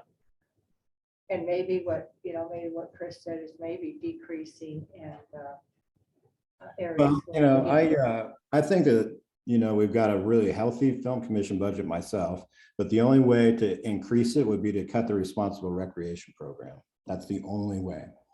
Everything else is already made. We've made a commitment. We passed a resolution for the contribution to the rec district. We passed a resolution for Yes, contribution to the pilot transit program. Everything else is already locked in stone. And so the only thing you can do to increase film would be to cut responsible rec. That's it. And that's a statutory regulation that's in place. Can you give money to film through diversification? We could, yeah. But I don't consider it to be a diversified industry. It's been around since the 40s. Well, it kind of took a sleeper. It went kind of a sleeper. But it's not, But but it's for the not sake- tourism. But it's not true. But for the sake of this conversation, this board could decide what the priority is. So if it's, we really think responsible recreation is really important, we don't want to cut that and make a contribution out of diversification. Could certainly be a recommendation from this board that then goes to the other process that the commission and the budget board considers. Well, I think, the thing to realize is that the county's film commission budget doubled this year because the city dropped it. And so another option, is to find partners for the film commission. The film commission, from the 1940s to the mid 90s was a nonprofit, was not a government job. And so, I think that's part of the proposal. And I would, very much like to partner with somebody, with the resources that we have, and I think that if somebody's willing to partner with us, then we can expand that program. So our budget for film commission, more than doubled. That is a good point, that what the county provides for film is higher than it has in like the last 5 years or so. The highest we've contributed is 100,000 when it was at the city. And so currently, it's about 150 now. So I think I'm gonna kind of placehold that for a minute and make sure we can cover all the other questions, and then we can conceptualize how we want to make any action on that piece.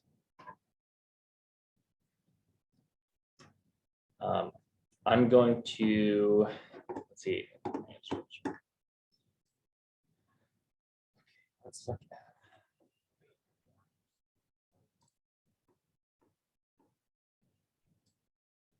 We're almost certainly going to run out of time.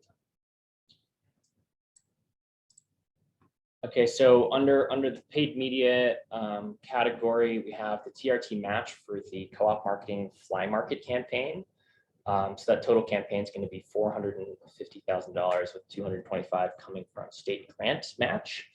I really wanted to make sure that besides that kind of campaign, which ends in March in terms of being in market, having some consistent kind of marketing that would be very similar to what we've been putting out this year with the Drive Market campaign. It's not going to necessarily be in market every day of the year, but saying, hey, love, be strategic. When should we be with these visitors in these particular areas, but having something that's a little bit more consistent throughout the year in addition to that fly market campaign. In addition here, there's billboard expenses for billboards we already have north of south of town, a billboard in Fruta, and kind of looking after either kind of in that Helper Wellington area to kind of continue, if people are driving from Salt Lake or from Denver, that they kind of get, we've been thinking a lot about how can we kind of make like a teaser for some of our responsible recreation long form content, like a podcast or something like that they can listen to in the last hour of their drive from town. And also have gotten a request from the commission to, there's other free billboards in town to have more responsible recreation kind of, or whatever visitor education priority, whether it's timed entry or HB 180 or whatever. Any questions on that? Oh, it's good. I like the drip marketing. Keep the word out. Yeah. From this year. Grant programs. I'm going to go to my other. Well, I'll look over here first. So basically, in terms of trying to make this balance, brought the special event grant down a considerable amount to 10,000, and the community grant to about 20,000. We could, I'll pull up my.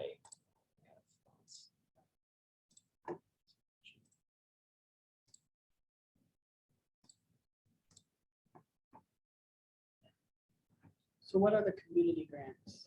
Yeah, so this year we created kind of a $40,000 budget line out of the rec film and conventions bucket, right? As you can see, that budget is maxed out, and so that basically got zeroed. So when we're talking about things like the parade that the chamber does, electric lights parade, talking about like state county fair, those kinds of activities that kind of provide they're community events, but obviously they're a part of our kind of event calendar and they're a part of what we have going on. Part of that money this year went to support, for example, like the haunted bunkhouse that CR put on. So, I think if we're gonna fund that program, it has to be added towards a promotion this year. There's no funds available in rec film and conventions. Currently in the budget as balanced, there is about 20,000. So that is in there. In my kind of changes, I've added some more, my recommended changes. I've added another 20 to that, which would be from reserves. And then to bring the special event grant up back to 40, I've kind of put a request for an additional 30 from reserves. So that would bring both programs to 40 and 40 paid out of the fund balance. How do people feel about that? That's what I was thinking is for the special event grant. It needs to be more than 10,000. Yeah. 10,000, we're not going to be able to do much with. Especially events. I mean, do we get an overage of it? It seems like last year we couldn't even get enough people to apply. I can speak to this. I've seen every application there is. For the community event grant, we have $300,000 worth of applications being submitted and $100,000 for special event grant. Yeah. So there's certain demand. Right. I think it definitely needs to be more than 10,000 for the special events. Can I add that I think some of the thinking that went into designing the community event grant was also pursuant of commission conversations that while we really love the events that we have in the community that are well established, that bring in visitors from X and Y user group at X, Y times of the year, we also want to try and incentivize more community focused events for, more niche interests or just that are not visitation focused, but are, strictly locals focused that don't really have a concern on, return on investment the first year, kind of, people experimenting with different event ideas. So I hear you where you're coming from, that I think that program will be more effective if it has more funds, just because it'll probably encourage a diversity of events that we haven't seen before and that we're already starting to see in the applications because the grant exists. So here's one question: if it comes out of the tourism promotion bucket, Yep. Then it can't necessarily be strictly locally focused, right? It needs to be somewhat visitor focused. In some, I mean, you get into that gray Just area, for what's in the statute, right? So if it's establish, promote, and develop our visitor economy, how I would think about it is that it's basically workforce retention. It's like, this is ensuring that our locals actually feel like their community is someplace that they want to stay. I think for the lecture, lights parade, some of those similar things, there's a lot of interpretation in that. That's how I would see it. My take. We have certainly in the past said, like, that's why the special event grant was in this bucket, the community event grant was in the other bucket before. I think it's kind of up to the subjective interpretation. If you feel like that is something that's contributing to our visitor economy, is these community events that make this a good place to live and workforce. And some of those events really grow and become more tourist oriented. I think just because we had the folk festival last week, I remember the very first folk festival, it was predominantly locals, right? It was predominantly, do you remember it? And this time, I would say it was 4th locals and 3/4. Oh, the folk fest?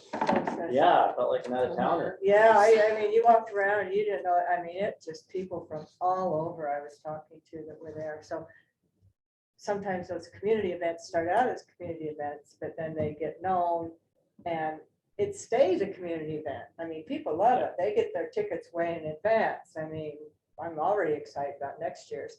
But I think to avoid getting too into the weeds, because there's a couple of things, Okay. it's about 10 minutes. Anyway. If we feel like that's something that's an argument that could be made, and then we can figure that details out later. I guess my question is it something that the commission feels like is an argument to be made, because they have Yeah. to approve all of those. Right. Because in the past, like the chamber has talked about applying for TRT funds for those things, and I was told by a couple of commissioners, oh, you would Right. have to, promote it to outside, and I just thought, I don't have the bandwidth to do that, what I Yeah. mean? So. Well, that and would we be the should, question. yeah, it's a really good point. And I think that, we've changed how special event grant guidelines enough to create enough flexibility so it can support operations, not just for marketing, et cetera. And I do think we need to, not at this meeting, but with our special events grants, we need to start thinking about these people that we've been funding for years and years and years that should be able to support themselves now. Yeah. Like Especially with the- the stage. Yeah, well, and that's another good point. So we contributed to the stage last year, then it's Yes. going to be a Yes. budget So offset. that we could, yeah. But for these kind of additional numbers for these particular programs for next year, does that feel like a good place for now? The Moab Marketing Our Awesome Businesses Marketing Grant kind of got cut throughout the budget process. Ben, in terms of evaluating it, felt like it was, I think people were looking at the STAR grant, not really thinking about that one so much, and that it could have been funded at a smaller amount. Right now it's zero, unless The business. the small business marketing grant. Yeah, the tourism grant. The Uh, community service. The one I worked on. The other So thing we're I'll- thinking about not doing that one next year. at the moment it's not budgeted for. Yeah. Yeah. So the other piece there that could be discussed is, with this recent round of STAR grants, there was a handful of like tourism adjacent businesses that got those STAR grants, and there's conversation around, should there just be like a tourism specific bucket that's very STAR grant related? We're helping to expand our local businesses in that way. That could be an hour conversation, and maybe I don't want to have it today, but that was the other kind of component of the grants. Right now, basically, the grant programs that we have in here are the community event and the special event grant. The Moab grant kind of falls by the wayside as something that wasn't like a gold star success this year. We had to make some cuts.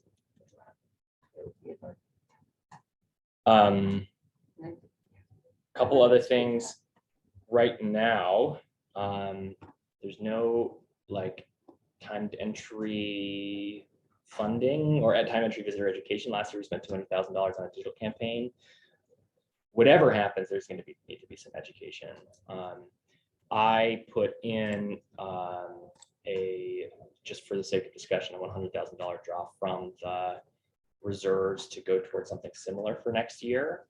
You know, it's smaller than last year, but trying not to draw the reserves totally dry.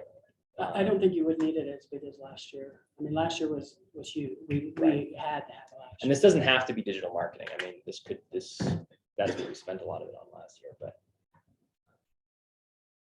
just considering there's And nothing. first, we need to find out if they're actually going to do it. Right. I mean, I'm pretty sure they are, but Yeah. nothing has been Right. nothing has been set and nothing has been determined as how, when, where they're going to do it. So along these lines, we have the consistent drip marketing. Is there anything for just kind of, we wouldn't necessarily have to designate what that campaign was, but just like a boost campaign That's kind of what that throughout drip the marketing year? is. And so that number, and like if we wanted to recommend to increase that number by pulling money. I don't think we need to increase for the time to entry stuff. I don't think we need to increase that. I think you're talking about this piece though, this number here. Right. I see, right? Right. If that's just, I mean, to me, that's like a, I mean, that's the, if the I mean, board feels marketing like there is- should be more paid media out there, that's kind of more kind of marketing oriented, that's where you'd increase it. So that would be, if you wanted to make a recommendation to do that, pull for reserves, that's where you do that. I'll put a placeholder there, because I think that's would be the request. Okay. That's that. In terms of a couple other changes from what's in the first draft I sent you all, I brought the art trails contribution back up to 5,000 plus this $10,000 payment for a technology called Bandwango that does. It's basically like it's a pass. So in communities they have like a mural pass or something like that. If you have a bunch of art in your community, but people don't really engage with it and walk around and get off Main Street, this is basically a way for people to have an app. It's kind of like a treasure hunt, so you can attach incentives to it. And when I've talked to other destination kind of directors, this is like the #1 thing that they've said has been a useful technology that they've implemented. And so this is something I talked, with Jenny and some other folks about, saying, listen, we've contributed to art trails every year for several years.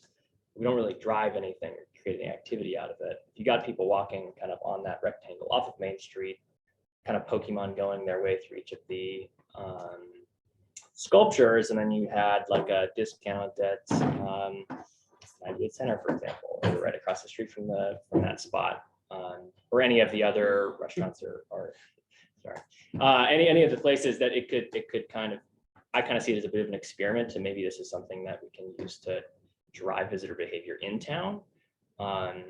It's a relatively inexpensive cost. By all means, happy to not include it, but it was something that I wanted to experiment with next year, which required drawing that from the fund balance. Okay. I have someone that's been working the last hour, but today's her first day. Okay, you're good. We still have quorum without you. Thanks, Sharon. Thank you. I'm sure they're fun. I'm sure she is too. Unless there's like strong protesting to this, I'm gonna ask for it. I like it. Okay. I say let's try it. Okay. I'm a little bit skeptical, but let's try it. Me too, honestly, but yeah, I think it's something that we could try. I think if we could, if you can incentivize with discounts and whatnot, and get businesses to participate, that would be a plus for them. I think it would be good. Because if you get something, one coupon, you're always bringing somebody in. A couple other things. So there had been, in addition to contributing to the MIC for the typical bathroom extension hours and staff We talked about, contributing some technology to support the rollout of the HB 180. Think like a handful of iPads that folks can use to get their registration done in the office. This is the. Sharon should have been around for that. Yeah. Support it. I've talked to her about it, and she Yeah, supports this. I think that initiative. anything we can do to support the MIC, like the MIC is a good use of tourism money. Yeah. Okay. Non-controversial.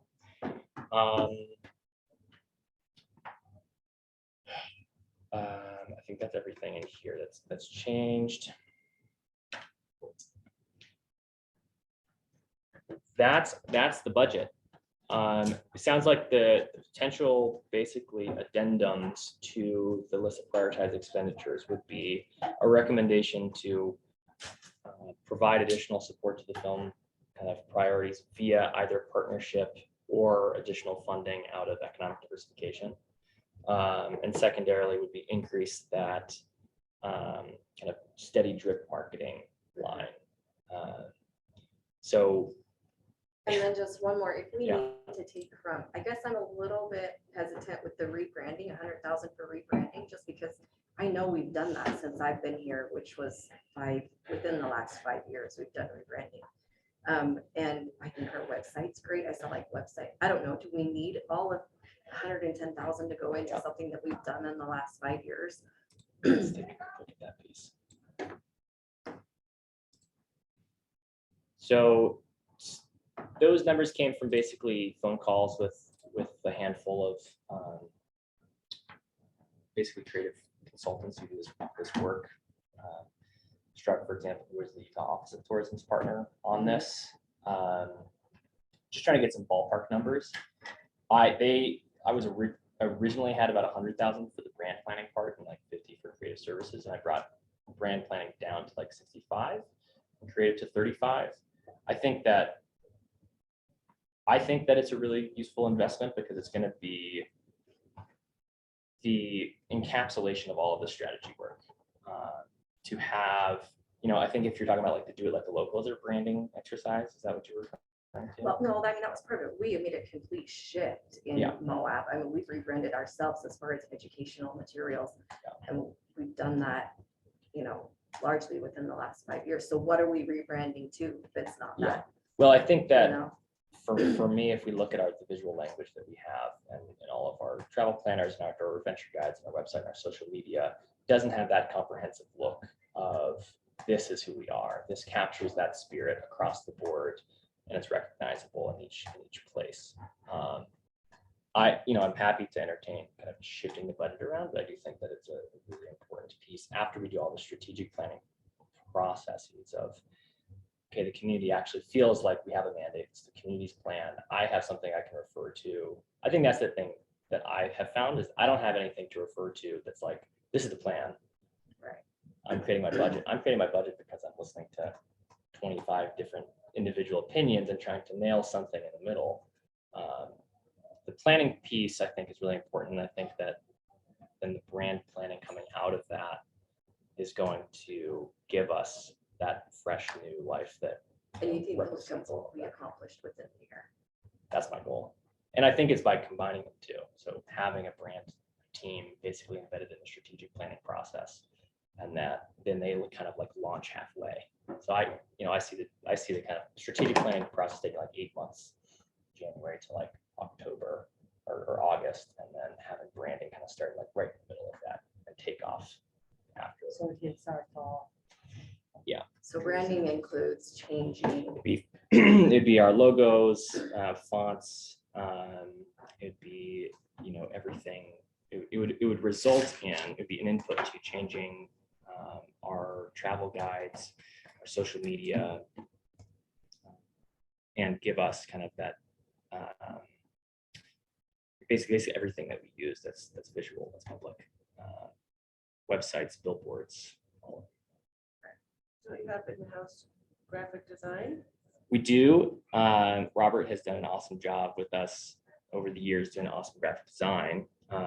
But this piece is, I think, capturing,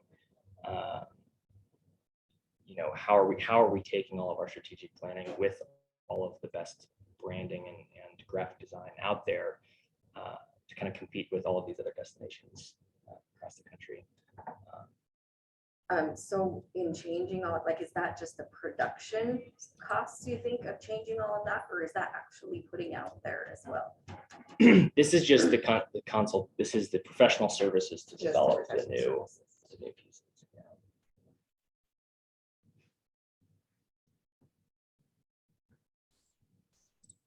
I don't know, I just think I mean, I definitely want to include it, it just seems like a really high number.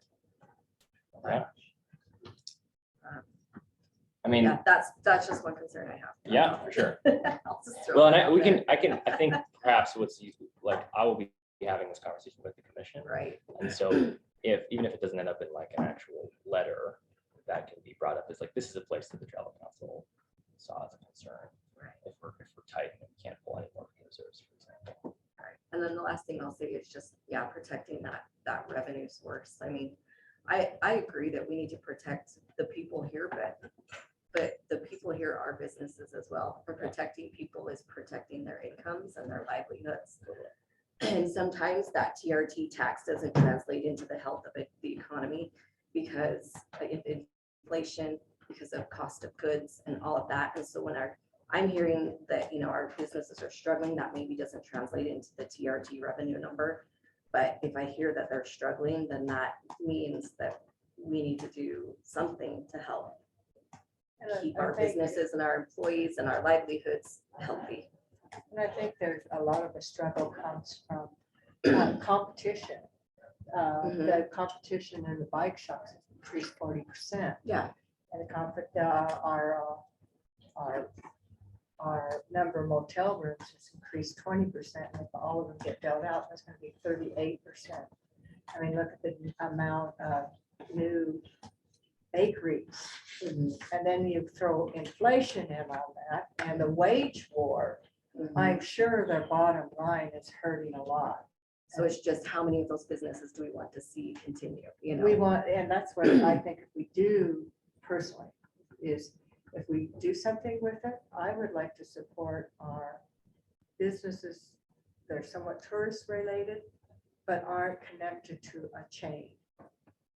So that they're locally owned, they're locally operated, they're not a chain. And so that we maintain those industries, really work hard to make sure because. But before you go too far down that road, I would get like how many people are employed by those chains? But the change have.